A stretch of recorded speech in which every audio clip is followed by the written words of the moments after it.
दुसरी गोष्ट, अजूनही काही अधिकारी या ठिकाणी थोडंसं भाजप भारतीय जनता पक्षाचे कार्यकर्ते असल्यासारखे वागत आहेत. त्या प्रांत मॅडमबद्दल काय बोलायला नको, परंतु तहसीलदार साहेब मी त्यांना चांगलं समजत होतो.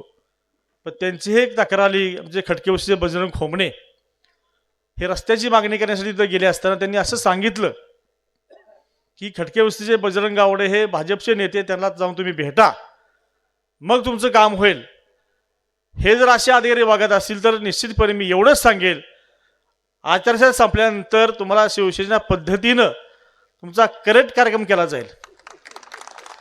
त्यामुळं अधिकाऱ्यांना माझी अजून सूचना विनंती, तुम्ही अधिकारी असल्यासारखं वागा, पक्षाचे कार्यकर्ते असल्यासारखं वागू नका. आणि त्यामुळं निश्चितपणे याचा आपण विचार केला पाहिजे.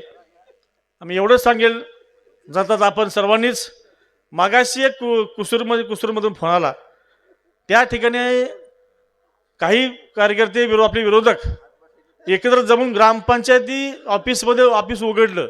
आचारसंहितेमध्ये काहीतरी भांडी वाटपाचं काम चालू होतं.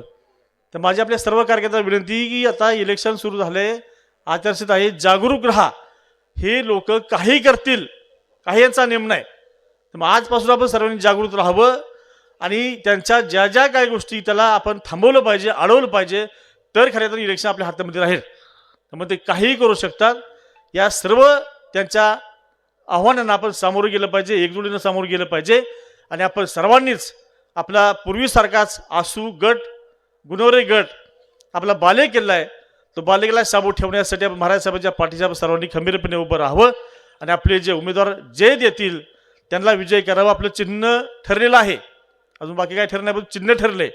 आणि चिन्ह धनुष्यबाण हे चिन्ह नवीन असलं ते नवीन आपण चिन्ह पोचवावं आणि आजपासून आपण कामाला लागावं, एवढीच विनंती करतो. थांबतो.